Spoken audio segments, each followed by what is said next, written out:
Matt Young from Your Music Magazine, and I am here with 3/5 of ADEMA. How you guys doing tonight? Good. Great, man. How's it going? Good. So today's the first day of the tour. I was looking at your page and I was like, that's a lot of shows they got coming up. What are some of the big ones you guys are looking forward to? Vegas. Yeah, Vegas will be fun. Vegas is always fun. You're going to blow all your money, aren't you? right out the gate, first week. Yeah, the Hard Rock's always a cool place to play. The sound system in there is really dope. There's good music thing going on out there. I've always enjoyed it pretty much. For me, it's always about that hour and a half of playing music. You know, traveling can wear on you. It gets interesting. I mean, just today it took us 3 hours to check into a hotel. You know, they don't have. Really? As you're looking, we have single beds. We need doubles. They didn't have any doubles, so we ended up, being able to get some extra rooms on the house. Yeah, these are pretty nice. These are rather luxurious, hotels versus honestly, we're pretty simple too. We'll take a Motel 6, a Super 8. We just want beds and a shower. Be able to wash the funk off. Now you guys are working on some new material. We've actually all been writing individually and have a lot of ideas, but this is kind of we're just having fun being a band again, and a lot of these songs. I mean, this is the first time the original band has been together in 5-6 years, so right. it's to us, it's kind of a gift to ourselves and to the fans. It's like, hey man, let's go have some fun and play some songs that we haven't even played a lot of these songs in a long time. So it's a new experience for some people that maybe never had a chance to see us around. Well, it's kind of a comeback kid story a little bit, and the fact that you guys, you obviously you went through a little change. You had two guys from Level for a while when you were out, and do you guys feel like, whether everybody was butting heads because of life circumstances or whatever, do you guys feel like you've come together as a stronger unit than before you guys were before the changes happened? Oh yeah, absolutely. I mean, it's. I think just life happens, stuff happens, and you grow and you evolve and change. And we're not, we're the same people at our core. None of us have really changed. We've all accomplished different things in our lives and grown individually. And I think that we understand each other better now. It's not like the differences that we had, the things we fought about. In hindsight, are always kind of petty.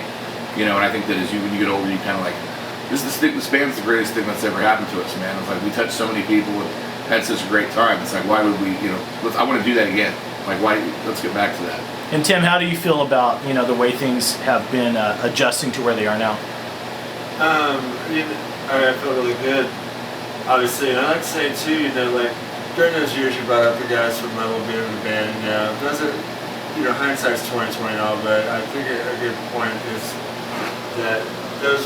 We should have changed the name of the band probably back then, and in retrospect, and because it really wasn't ADEMA. That's what I've kind of learned from this kind of getting back together. And that was the album before Kill the Headlights? There was a couple. There was Kill the Headlights and Planets, and there should have been a different band name because they were kind of different bands.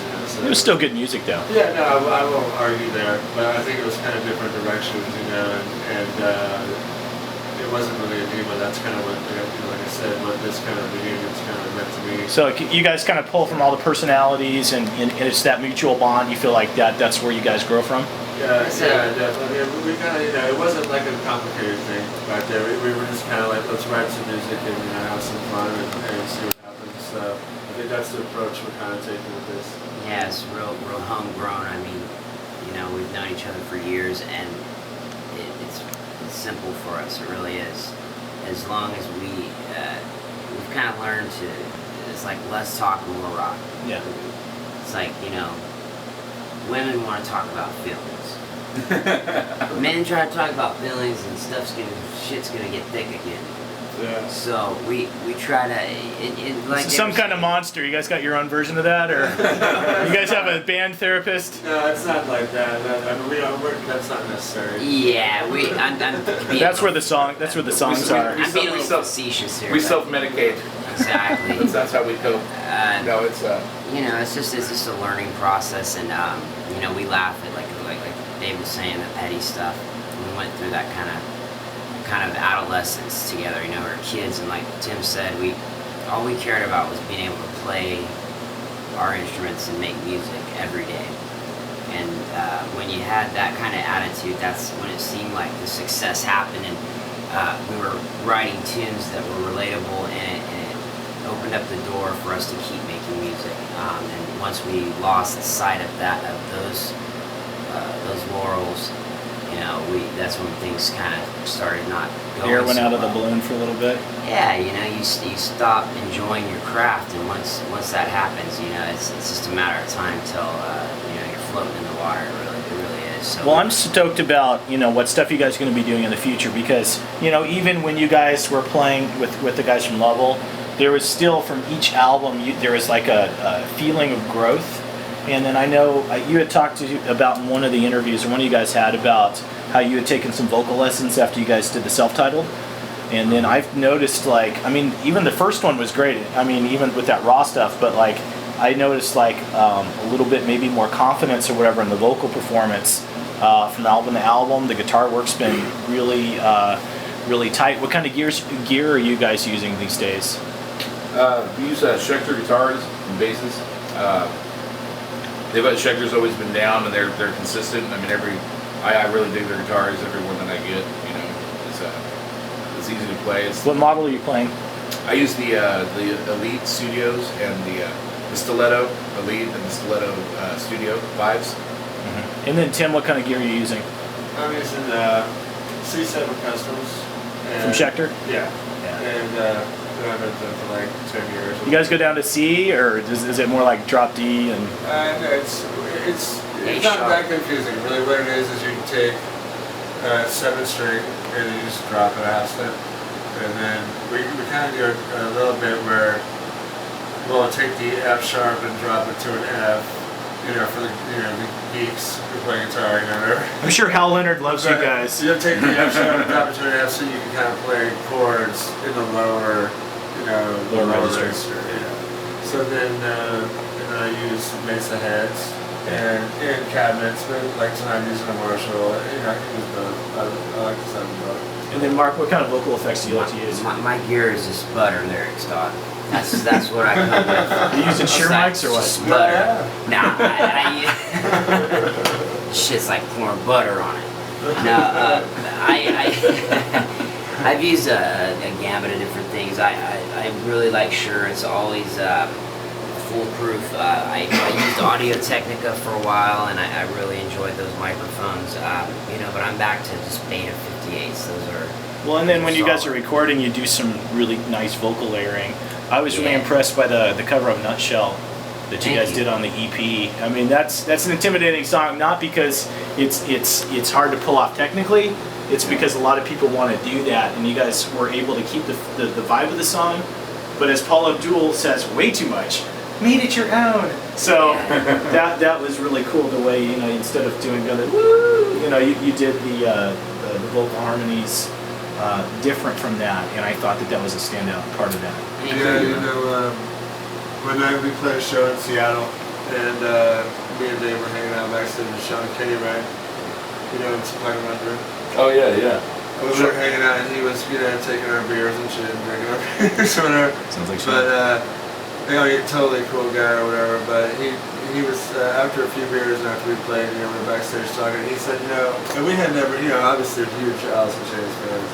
Yeah, absolutely. And he had said to us, he had said that, we didn't know if obviously.